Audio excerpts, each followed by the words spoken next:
Hello everyone, welcome back to my channel nursing life with Keka. তোমাদের আজকের ভিডিওতে যে বিষয়গুলি বলবো সেগুলো কিন্তু খুবই গুরুত্বপূর্ণ। এখন তোমাদের যে ভিডিওগুলো আমি প্রোভাইড করছি বা করার চেষ্টা করছি সেগুলো কিন্তু পরীক্ষার আগের জন্য খুবই উল্লেখযোগ্য কিছু টপিক। সেই টপিকগুলো কিন্তু পরীক্ষার আগেই জানা তোমাদের খুবই জরুরি। সেই জন্যই কিন্তু কিছু টপিক তোমাদের কিন্তু পরীক্ষার আগেই তোমাদের ভিডিওর মাধ্যমে প্রোভাইড করছি, যেগুলো তোমাদের র্যাঙ্ক ভালো হওয়ার ক্ষেত্রে বা তোমাদের স্কোর ভালো হওয়ার ক্ষেত্রে এবং তোমাদের সঠিক দিকে গাইড করার ক্ষেত্রে কাজে লাগবে। সেই জন্য আজকের যে ভিডিওটা সেটা তোমাদের ক্যাটাগরি 2 নিয়ে ভিডিওটা, ক্যাটাগরি 2 এর কোয়েশ্চেন নিয়ে।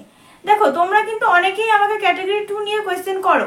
আমার চ্যানেলে অলরেডি একটা ভিডিও দেওয়া রয়েছে, লাস্ট 3 মান্থ যখন স্ট্র্যাটেজি দিয়েছিলাম সেখানে ক্যাটাগরি 1 এর কিছু ট্রিক্স এবং ক্যাটাগরি 2 এর কিছু ট্রিক্স সেগুলো কিন্তু বলে দিয়েছিলাম। তো র্যাঙ্ক ভালো হওয়ার ক্ষেত্রে পরীক্ষার হলে যে যে বিষয়গুলো বলেছিলাম সেগুলো তো তোমরা অনেকেই দেখেছো এবং তোমরা অনেকেই জানতে না। এবং জিএমআর র্যাঙ্ক এবং অন্যান্য যে সমস্ত ক্যাটাগরির র্যাঙ্ক কিভাবে কি হয়, এএনএম জিএনএম বোথ র্যাঙ্ক কিভাবে আসে, সব ভিডিও কিন্তু অলরেডি দিয়ে দিয়েছি।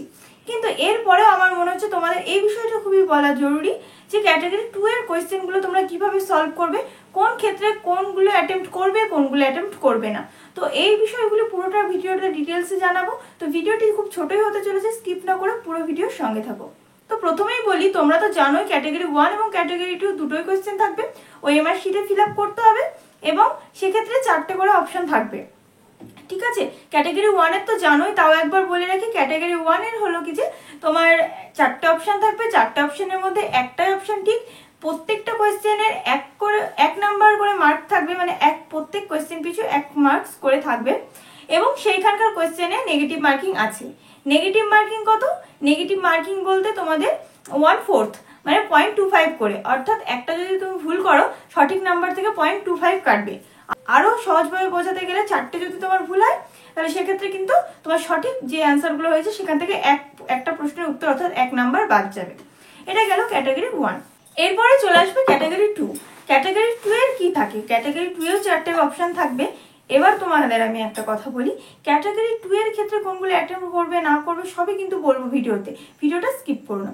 দেখো ক্যাটাগরি 2 তে কিন্তু একের অধিক কিন্তু উত্তর ঠিক হতে পারে, এক বা একাধিক উত্তর ঠিক হতে পারে, অর্থাৎ বেশিরভাগ ক্ষেত্রে কিন্তু একের বেশি 2টো বা 3টে অপশনও ঠিক হতে পারে। তাহলে সেক্ষেত্রে কিভাবে সলভ করলে নাম্বার পাবে, কিভাবে সলভ করলে নাম্বার পাবে না? দেখো তোমাদের ক্যাটাগরি 2 এর কিন্তু নেগেটিভ মার্কিং নেই। ঠিক আছে, যে তুমি অ্যাটেম্প্ট করলে যে তোমার নাম্বার মানে কাটা যাবে ভুল হলে, সেই বিষয়টা কিন্তু নেই। এবার কোনো একটা প্রশ্নে মনে করো 2টো বা 3টে অপশন ঠিক আছে, এবার যদি তুমি একটা অপশন ঠিক করো বা একটা অপশন ভুল করো সেখানে কিন্তু তুমি নাম্বার পাবে না। এখানে নেগেটিভ মার্কিং যদিও নেই তবুও কিন্তু তুমি যদি একটা ঠিক করো, অপশনগুলোর মধ্যে একটা ঠিক অপশন করলে একটা ভুল অপশন করলে, তাহলে কিন্তু তুমি মানে ওভারঅল 0 হয়ে গেল। ঠিক আছে, তুমি যদি অ্যাটেম্প্ট করো এবং জানো যে এই প্রশ্নের অ্যান্সারটা ঠিক এটা হবে এবং আরো অপশন ঠিক হতে পারে এবং সেখানে তুমি একদম কনফার্ম যে এই অপশনটাও হবে, সেখানেই তুমি অ্যাটেম্প্ট করবে। কারণ তুমি যদি শুধু সঠিক অ্যান্সারটাই করো, মানে ক্যাটাগরি 2 তে মনে করো একটা প্রশ্নে তোমার 2টো অপশন ঠিক আছে কিন্তু তুমি একটা অপশন জানো যে সঠিক হবে, সেই একটি অপশন যদি ঠিক করো তাহলে কিন্তু সেখানে তুমি নাম্বার পাবে। কিন্তু যদি একটি সঠিক করো এবং একটি ভুল করো সেখানে কিন্তু তুমি 0 হয়ে গেলে, মানে 0 পেয়ে গেলে। ঠিক আছে, তাহলে তোমার বেশি স্কোর করার আশা আমি একটা ভুল একটা ঠিক আন্দাজে করে দিলাম বা আইডিয়া করে দিলাম 50-50 কনফিডেন্সে, সেটা কিন্তু করা যাবে না। কিছু করতে হবে 50-50 কনফিডেন্সে, কিন্তু বেশি নয়। কারণ 1 নম্বরে তুমি যদি করো মানে ক্যাটাগরি 1 এ সেখানে তোমার নেগেটিভ মার্কিং কেটে যাবে, কিন্তু 2 নম্বরেও তুমি যদি এক্সট্রা করো তাহলে সেখানে তোমার কেটে যাবে, কারণ তুমি সেখানকার একটু নাম্বারও পাবে না। এবার বলি, তুমি যদি তাহলে একটা বা 2টো অপশন ঠিক করো সেক্ষেত্রে নাম্বার কিভাবে ক্যালকুলেট হবে? দেখো একটা প্রশ্নে 3টে অপশনও থাকতে পারে, 2টো অপশনও থাকতে পারে বা 4টে অপশনও থাকতে পারে। এবার সেখানে তুমি যতগুলো অ্যাটেম্প্ট করবে, ভুল ঠিক নয়, তুমি শুধুমাত্র সঠিক অ্যাটেম্প্ট করেছো, সেই ক্ষেত্রে ভুল করলে তো বাদই চলে গেল।